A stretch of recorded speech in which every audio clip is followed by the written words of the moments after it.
मेरा नाम साक्षी है। ये घटना है 3 साल पहले की। तब मैं और मेरी फैमिली मुंबई की एक सोसाइटी के फ्लैट में रहा करते थे। मेरी पूरी फैमिली में मम्मी पापा और हम 2 भाई थे। मेरे भाई का नाम रोहन था, जो मुझसे 4 साल छोटा था। तब मैं सेकंड ईयर के फाइनल एग्जाम देकर अपने रिजल्ट का वेट कर रही थी। पूरा दिन घर का काम करके थक हार के दिन गुजर जाता था। हम सबसे टॉप फ्लोर पर थे, जिसकी वजह से बाहर का व्यू बहुत ही खूबसूरत नजर आता था। हमारे फ्लैट के बिल्कुल सामने एक बहुत पुराना पेड़ था। हमने काफी लोगों से सुना था कि जब सोसाइटी बनी थी तो सोसाइटी ने इस पेड़ को काटने की कोशिश की, लेकिन जो भी काटने जाता उसकी तबीयत खराब हो जाती। वो पेड़ काटने के लायक नहीं रहता, इसीलिए सोसाइटी वालों ने उसे यूं ही छोड़ दिया। उस पेड़ की कुछ टहनियां हमारे फ्लैट की छत से भी जुड़ी हुई थीं। हमें शिफ्ट होने के कुछ दिनों बाद ही लोगों से इसके बारे में अजीब बातें पता चलना शुरू हुई, लेकिन हमने इन सब बातों में कभी ध्यान नहीं दिया। हम सब घर वाले खुशी खुशी रह रहे थे। फिर अचानक से हमारे घर की छोटी छोटी चीजें खोना शुरू हो गईं। कभी हेयर ब्रश तो कभी जूते गुम हो जाते, कभी टीवी का रिमोट तो कभी चाबियां खो जाती, और 2-3 दिनों बाद उसी जगह दोबारा मिल जाती। हम घर वालों ने इन अजीबोगरीब घटनाओं को इग्नोर किया और बिना डरे इस फ्लैट में हंसी खुशी रहते रहे। समय गुजरता गया और कुछ दिन बाद उस फ्लैट में खुशबू आना शुरू हो गई, जैसे अभी किसी ने एयर फ्रेशनर का स्प्रे किया हो। हमारे डेली रूटीन में ऐसे ही होता रहा, और जब भी सुबह उठते रोज वो खुशबू फैली होती। ये सिलसिला काफी टाइम तक ऐसे ही चलता रहा। फिर कुछ टाइम बाद ये खुशबू बदबू में बदल गई, और अब डेली सुबह उठते हैं तो पूरे घर में रोज बदबू आती। ये ऐसी स्मेल होती कि हमें घर में खड़ा होना मुश्किल हो जाता। पूरे घर के दरवाजे खिड़कियां खोलते तब जाकर यह स्मेल कम होती। मैं उन दिनों पूरा दिन घर में ही रहती। मैं अपनी मां का हाथ पटाती। दोनों को काफी वक्त ऐसा लगता कि कोई पीछे से चलकर गया है, लेकिन हमारे पीछे देखने पर कोई भी नहीं होता था।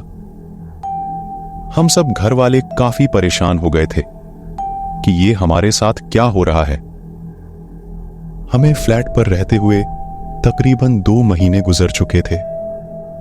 मेरे भाई रोहन के साथ अब कुछ अजीब सी चीजें होने लगीं। वो पेड़ जो हमारे फ्लैट के सामने था, रोहन को उसमें से धुआं निकलते हुए दिखाई देता, जैसे पेड़ के अंदर आग लगी हो। जो टहनियां हमारी छत के साथ जुड़ी हुई थीं, उनको देखकर वह कहता कि यह टहनियां हिल रही हैं, कोई शख्स उस पर चल रहा है। ये सब देखते हुए रोहन की आंखें बिल्कुल लाल हो जाती। यह बात इसलिए हैरान करती क्योंकि यह सिर्फ मेरे भाई को ही नजर आता। इसके अलावा हम में से किसी को यह सब नहीं दिखता। हमने उसका डॉक्टर से चेकअप करवाया, पंडितों के पास भी लेकर गए, लेकिन यह सिलसिला रुका नहीं। हर 8-10 दिन बाद रोहन को वही सब नजर आता। खौफनाक पेड़ वाली साइड का दरवाजा हमने बंद करवा दिया। सब रोहन को लेकर परेशान थे और डरे हुए थे। यह सिलसिला अभी रुका नहीं था कि फ्लैट की दीवारों पर खून के निशान भी देखने को मिलने लगे। कभी किचन में, फर्श पे, तो कभी बाथरूम में खून के निशान लगे हुए नजर आते थे। अब हमने यह फैसला किया कि हम ये फ्लैट छोड़ देंगे और किसी दूसरे घर में शिफ्ट होंगे। हम यही सब सोच ही रहे थे कि इन पैरानॉर्मल घटनाओं में तेजी आना शुरू हो गई। सुबह उठते तो बदबू पहले से काफी तेज होती।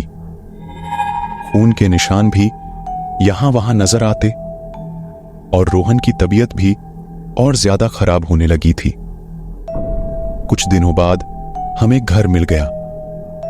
हमने उसी दिन शिफ्ट होने का फैसला किया। शिफ्ट होते ही हमने भगवान का धन्यवाद किया।